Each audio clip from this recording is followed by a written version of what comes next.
नमस्कार। आप देख रहे हैं वार्तिक टीवी और मैं हूं सुभाष शर्मा।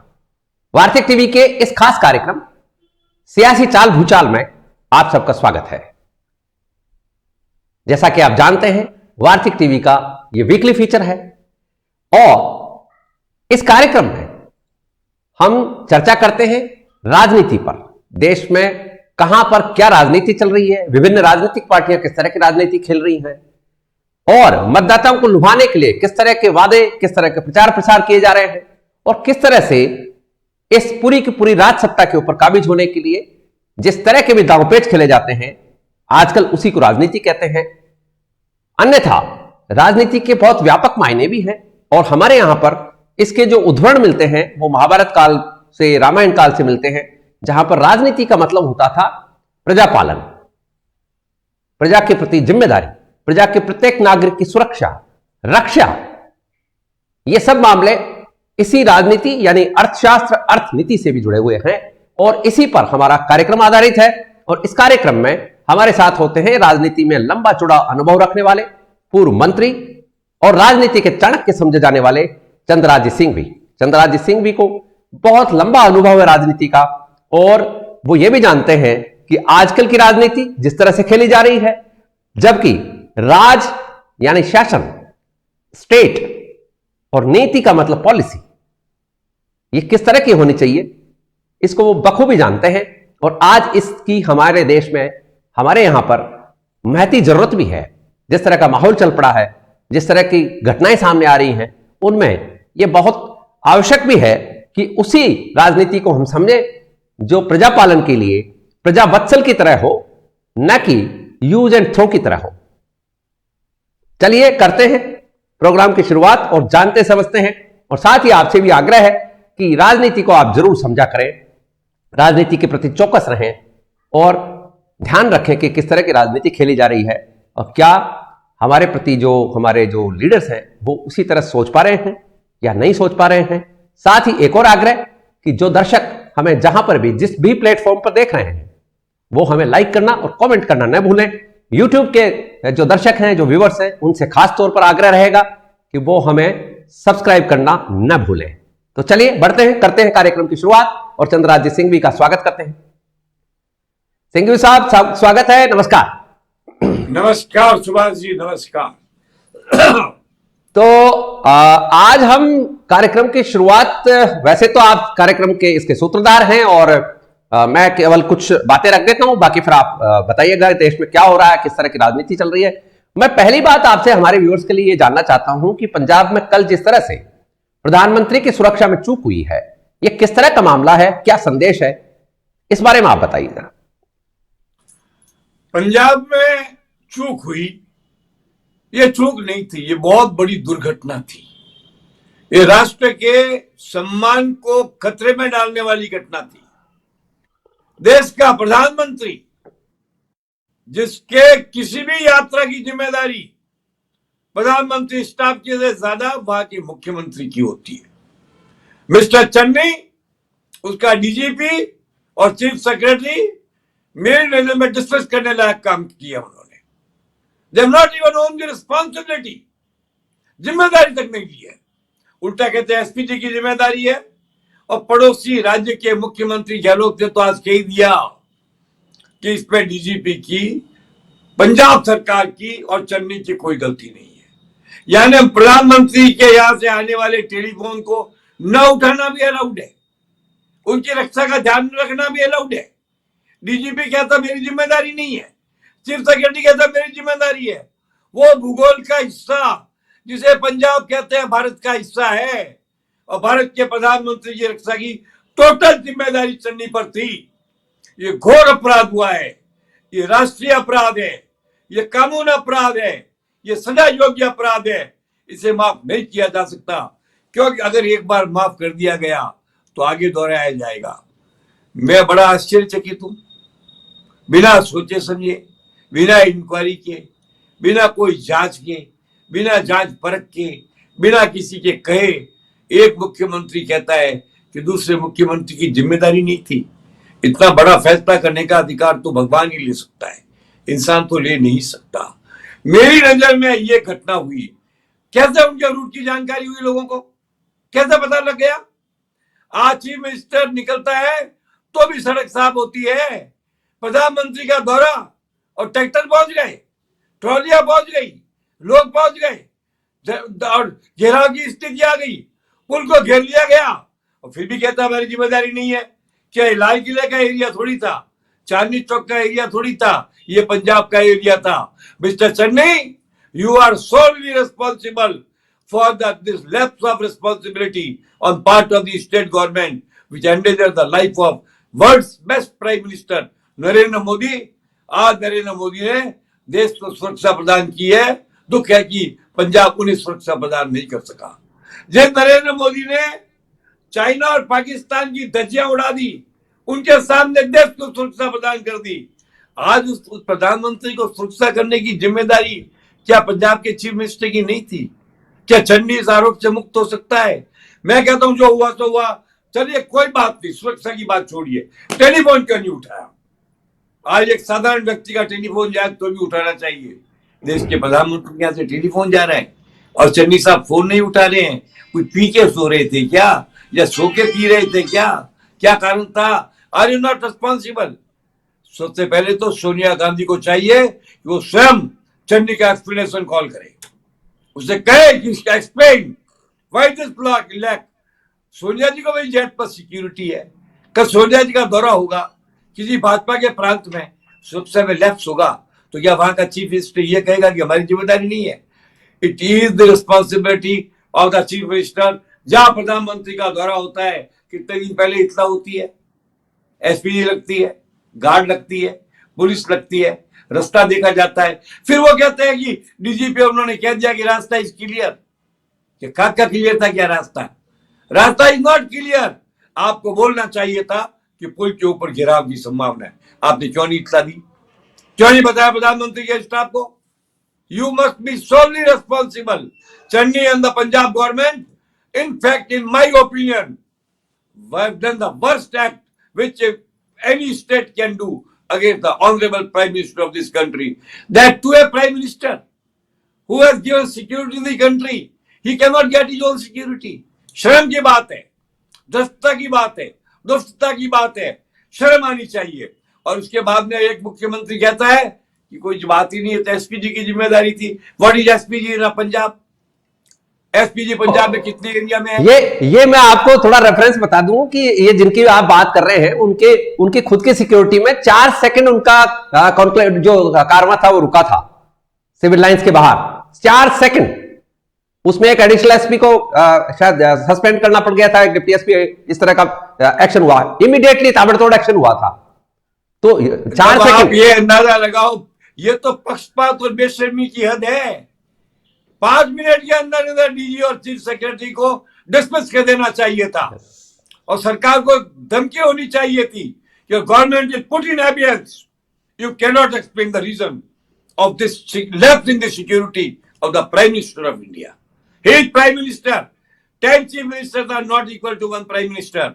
एक प्रधानमंत्री सर, चर्चा ये भी है सिंघवी साहब, चर्चा ये भी है कि ये प्रधानमंत्री पर होने वाला काम नहीं था, ये राष्ट्र के ऊपर होने वाला काम हुआ है, ये राष्ट्र के प्रति हुआ है।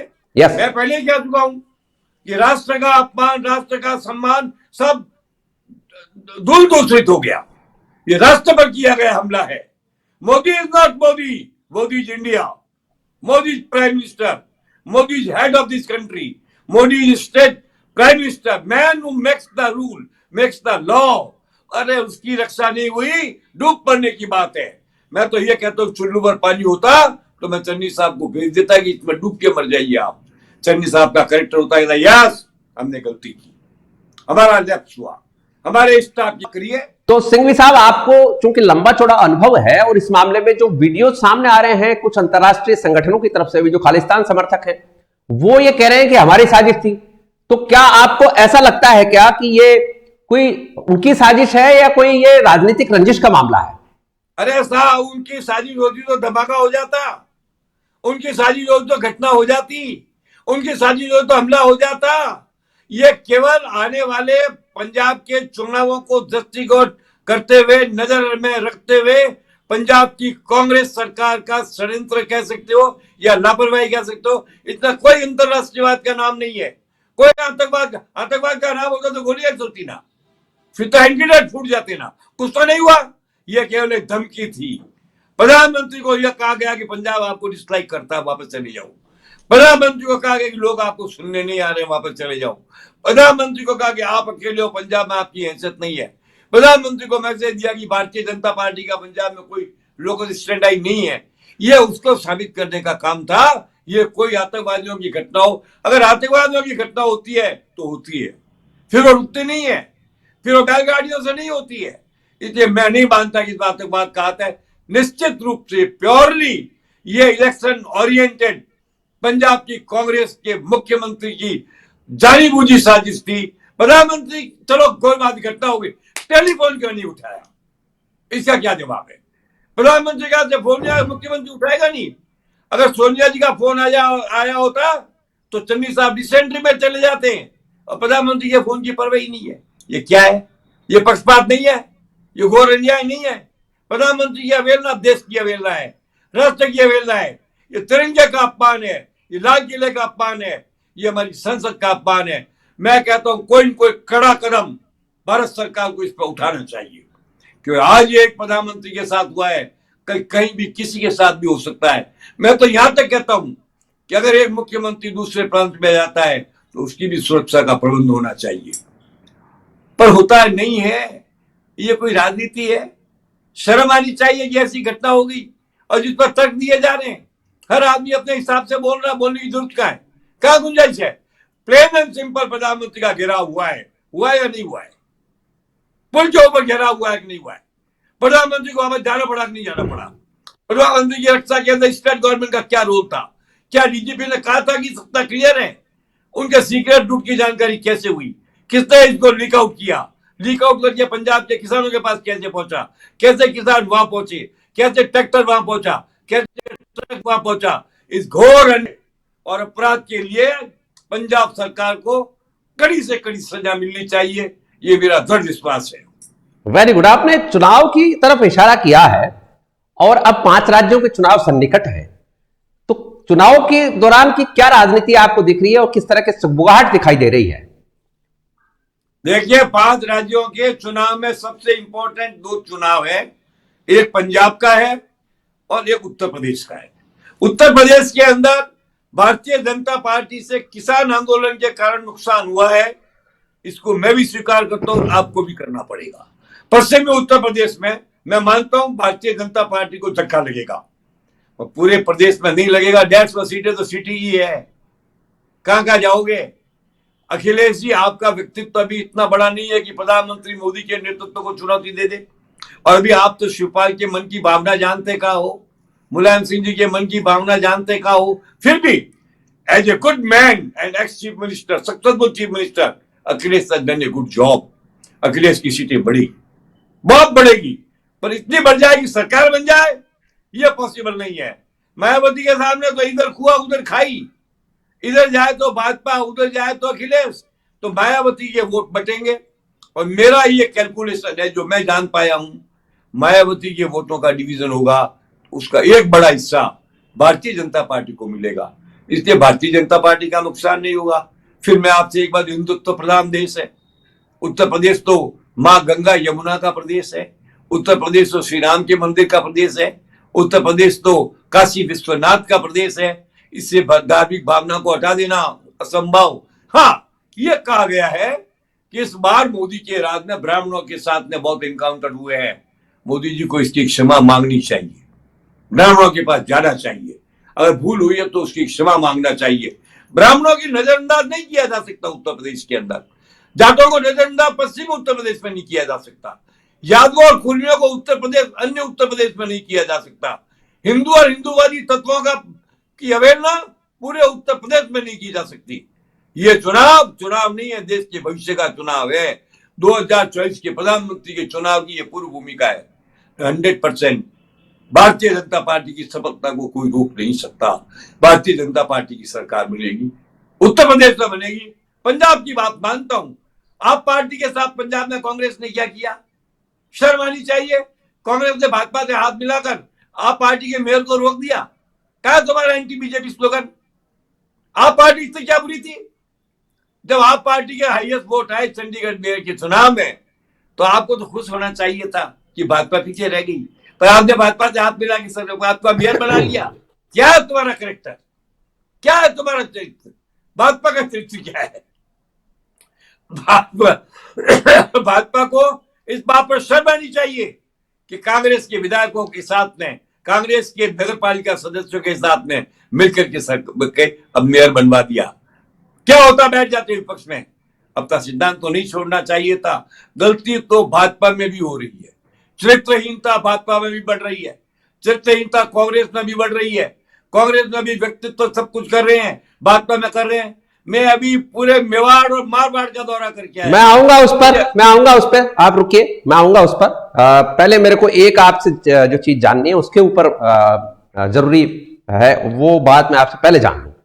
और वो बात है, चूंकि आप हालांकि उसी तरफ जाएंगे बाद में, लेकिन पहले हम बात करना चाह रहे हैं कि राजस्थान की राजनीति में इस वक्त भारतीय जनता पार्टी और कांग्रेस की क्या स्थिति चल रही है।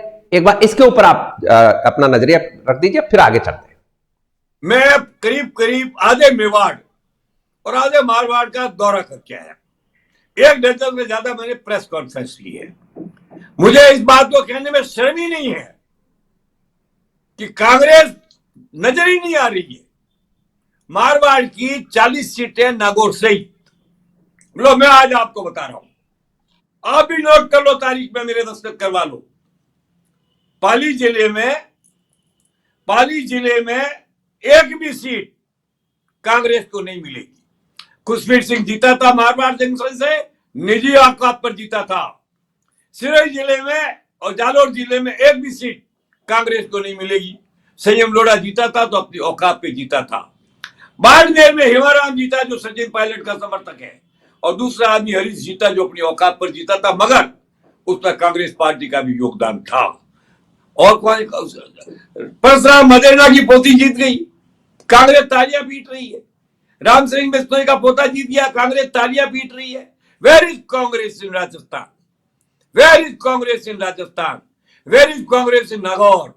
नागौर में तो कांग्रेस का पत्ता हट जाएगा, वो हनुमान बेनीवाल खा जाएगा इसको, और बाकी बीजेपी ले जाएगी। तो फिर भी बीजेपी कमजोर रहेगी वहां पे। तो मारवाड़ की स्थिति तो मैंने आपको बता दी। अब आप मेवाड़ की भी सुन लो। मेवाड़ के 3 टुकड़े हो गए। डूंगरपुर बागखाड़ा के टुकड़े में बीटीपी के प्रभाव को कोई नहीं रोक सकता। दुनिया की ताकत आ जाए तो बीटीपी कुछ सीटें ले जाएगी। मालविया के कारण कांग्रेस की स्थिति हो सकती है ठीक हो जाए, लेकिन वो भी संभव नहीं लगती है।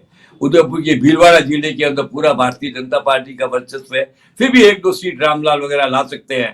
पूरे उदयपुर और मेवाड़ में मिलाकर आज की तारीख में अगर कांग्रेस की गिनती करूं तो 10 से 12 सीट आ सकती है। 10 से 12 सीट आ सकती है। आपने पूछा राजस्थान के हाल, अब राजनीतित्व का सवाल, ये सबसे बड़ा प्रश्न है।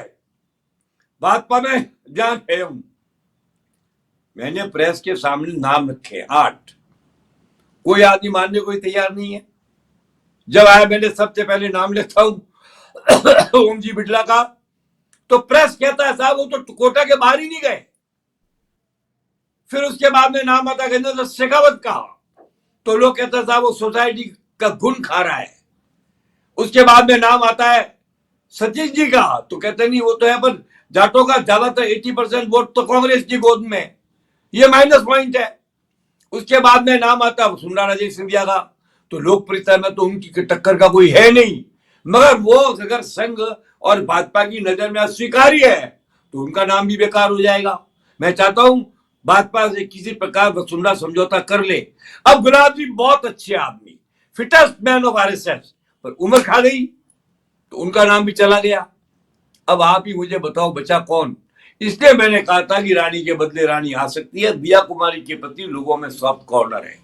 मैंने 11 प्रेस कॉन्फ्रेंस से पूछा है, किसी ने माइनस पॉइंट नहीं बताया। यह आकाश भी नहीं है, ये वो सब बातें हैं, पर किसी ने नेगेटिव पॉइंट नहीं बताया, किसी ने खराबी नहीं बताई, किसी ने बीमारी नहीं बताई, किसी ने कहा कि ये कमजोरी है। कमजोरहीन होना और मुक्त होना एक ही बात है। इसलिए अब रहा कांग्रेस का सवाल। अगर मारवाड़ की 40 में से 10 सीट कांग्रेस नहीं लाती है तो फिर अशोक जी का क्लेम तो कम हो ही जाएगा। क्योंकि जहां पर अभी जब मंत्रिमंडल का विस्तार हुआ है, सचिन पायलट ने 3 जाट भर लिए, बाड़मेर जिला खा गया वो, झुंझुनू खा गया वो, भरतपुर खा गया वो, गुजर उसके साथ है। मैं एक बात जानना चाहता हूं, मैं चाहता हूं जोधपुर के व्यक्ति है अशोक गहलोत, अशोक गहलोत के लिए क्या पॉजिटिव बात कहूं, मैं आपसे पूछना चाहता हूं। जातिवाद पर जाओगे तो कांग्रेस को राजपूत पसंद नहीं करता, कांग्रेस को अशोक गहलोत के कारण, नॉट सचिन के, सचिन को तो जाट पसंद कर लेगा, जाट गुजर एक हो जाएंगे, पर गहलोत जी को नहीं पसंद करता। कौन जाति है मुझे बताइए आप, कौन सी जाति? वो तो खुद भी कहते हैं कि मेरी जाति का तो कोई असर है नहीं, लेकिन छत्तीसों कौम ने मेरे को सीएम बना रखा है, वो तो खुद भी कहते हैं। गलत गलत गलत, किसी कौम ने नहीं। आपको सीएम बनाया सोनिया गांधी के आशीर्वाद ने, कौन सी कौम? तो जो चुनाव के पहले बन जाते, निकले हो जाते ना। मैं अशोक गहलोत का विरोध नहीं करना चाहता और जिंदगी में करूंगा भी नहीं, पर मैं झूठी तारीफ नहीं करता। अब आपने पूछा, मैंने 2 प्रांत का बता दिया। अगली बार मेरा दौरा है बीकानेर संभाग का, नागौर, बीकानेर, नोखा। मैं एक एक बात कहूंगा। मैं सबसे पहले तो कहता हूं, न्यायालय में लोग गीता पर हाथ रखकर कसम खाते हैं, सच कहूंगा, सच के अलावा कुछ नहीं कहूंगा। मैं कहता हूं प्रेस के सामने कसम खाकर कि मैं प्रेस की भावना सच होगी वही कहूंगा, सच के अलावा कुछ नहीं कहूंगा। सारे प्रेस के अंदर अब ये दुविधा है कि कांग्रेस का नेतृत्व कौन करेगा।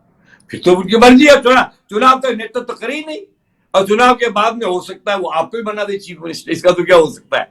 सोनिया जी के आदेश और निर्देश और उनकी इच्छा की अवहेलना करने की औकात पूरी कांग्रेस में नहीं है। इसका लाभ गहलोत को मिलता है तो मिलेगा, आज तक मिलता रहा। गलत क्या है इसके अंदर?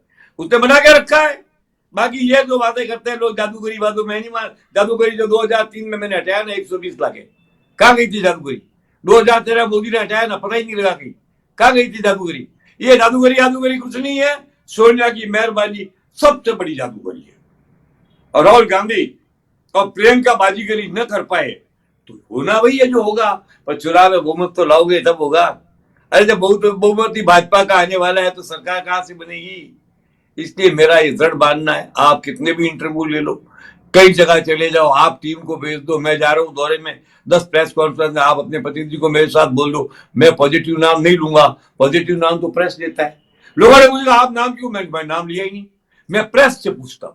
ये 8 नाम आए हैं बीजेपी के, ये 4 नाम है कांग्रेस। वो अभी आपने सही राइटली पॉइंट आउट किया। वो तो सतीश पूनिया जो भारतीय जनता पार्टी के प्रदेश अध्यक्ष हैं, उन्होंने भी अभी हाल ही में बयान दिया है कि भारतीय जनता पार्टी के पास 10 चेहरे हैं मुख्यमंत्री के लिए। उन्होंने खुद नहीं कहा तो 10 चेहरे हैं, इसका मतलब भारतीय जनता पार्टी के लिए मुख्यमंत्री का पद द्रौपदी के समान है। अगर द्रौपदी के समान है तो भी अर्जुन ही तो भरेगा, बाकियों को तो शेयर मिलेगा।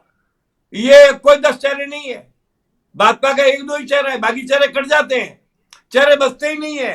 वो चेहरा जिस पर सेहरा बंधे वो चेहरा होता है, जिस पर सेहरा न बंधे वो चेहरा नहीं होता। मैं आज भी कहता हूं कि कांग्रेस में लाख विरोध के बावजूद भी चेहरे 2-3 ही है। गहलोत का भी चेहरा है, सचिन पायलट का भयंकर चेहरा है, क्योंकि उसके साथ एक जातिवादी समीकरण महान रूप से है, जाट और गुजर दो जातियों। एक इक्वेशन मैं आपसे जानना चाहता हूं, क्योंकि आप इक्वेशन के मास्टर हैं।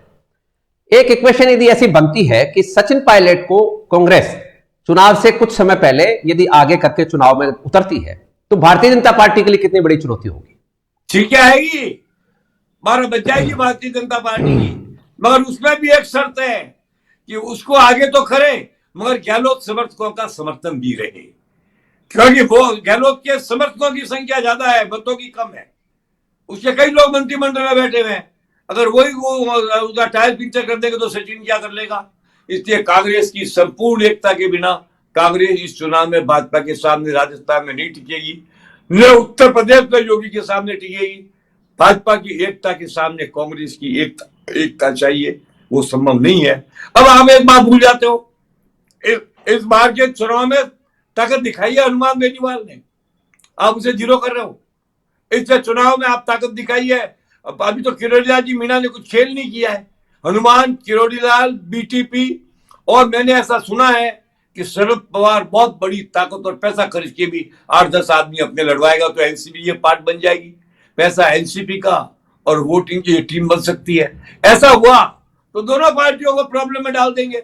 25 आदमी, आज भी 17 आदमी बाहर के हैं, 11 निर्दलीय और 6 बसपा के। ये 17 की संख्या बढ़ करके 25 हो गई तो किसकी सरकार बनेगी? आप बता सकते हो क्या? मैं बता सकता हूं क्या? इसलिए चुनाव बड़ा भयंकर होगा, चुनाव विभत्स होगा। अभी तो सबसे बड़ी दुख की बात तो प्रधानमंत्री की सुरक्षा में लैप्स की जिम्मेदारी की है। अगर इस पर कोई सजा नहीं मिली तो ये बहुत बड़ा पाप होगा। मैं चाहता हूं चन्नी स्वयं अपने डीजीपी और चीफ सेक्रेटरी को बर्खास्त करें और वहां के स्थानीय पुलिस के डीआईजी एसपी को निकाले और स्वयं पब्लिक में खड़ा होकर के कहे कि मेरी सरकार द्वारा जो लैप्स हुआ है इसके लिए मैं हाथ जोड़ के करबद्ध होकर के देश की जनता से क्षमा मांगता हूं। अगर इतना भी पश्चाताप नहीं करता है तो चन्नी एक दिन भी पंजाब का मुख्यमंत्री बनने के योग्य हो, इसको मैं नहीं मानता। गुड, तो ठीक है। मेरे ख्याल से तो हमने सभी अभी जो चल रहे हैं एस्पेक्ट्स, बर्निंग टॉपिक्स वगैरह के ऊपर बातचीत भी कर ली है, और कोई बात यदि ऐसी हो जो कि मैं न पूछ पाया हूं तो आप और कह लीजिए, फिर हम कार्यक्रम को समापन करते हैं। मैं एक बात जानता हूं, आपने पूछा मैं इसलिए बता रहा हूं, जिम्मेदारी से मुक्त कोई नहीं होना चाहिए। छोटा अपराध छोटी सजा, बड़ा अपराध बड़ी सजा।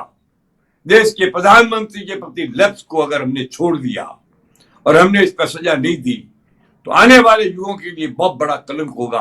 आज अमेरिका, इंग्लैंड और चाइना और पाकिस्तान में ये चर्चा आम हो गई कि भारत का प्रधानमंत्री सुरक्षित नहीं है। जिस देश का प्रधानमंत्री सुरक्षित नहीं है तो देश सुरक्षित कैसे होगा? इसके लिए अक्षम्य अपराध की अक्षम्य सजा होनी ही चाहिए, चाहे कुछ भी करना पड़े। Good, very good.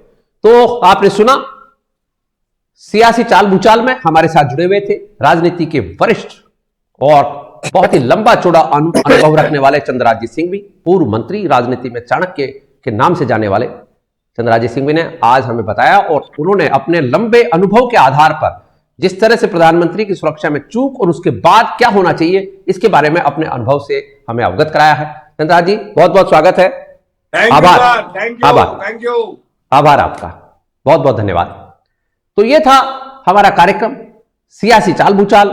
आपने देश में चल रही, प्रदेशों में चल रही राजनीति के बारे में जाना समझा है, और साथ ही हमने आज विशेष तौर पर प्रधानमंत्री नरेंद्र मोदी की सुरक्षा में जो चूक हुई पंजाब में, उसको लेकर जो चंद्रराज जी से उनके अनुभव आधारित बातें पूछी हैं। क्योंकि उन्होंने कई प्रधानमंत्रियों का कार्यकाल देखा है, देश की वो राजनीति देखी है जब देश का मुख्य कार्यकारी प्रधानमंत्री कहीं भी जाता है, हमारे प्रधानमंत्री कहीं भी विजिट करते हैं, तो उनकी सुरक्षा में किस तरह की बातें होनी चाहिए, किस तरह की सावधानियां होनी चाहिए, ये चंद्रराज जी ने बहुत लंबे अनुभव में जाना समझा है। वो आज उन्होंने साझा किया, उन्होंने पीड़ा भी साझा की, और उन्होंने देश के प्रधानमंत्री की जिस तरह से वहां सुरक्षा में चूक की बात सामने आई, उसमें जो दर्द उनकी बातों में छुपा हुआ था वो भी उजागर किया। ये सब आपने सुना, आपने हमें ज्वाइन किया, इसके लिए आपका आभार, धन्यवाद। I wish you good luck, success and happiness. Thank you so much.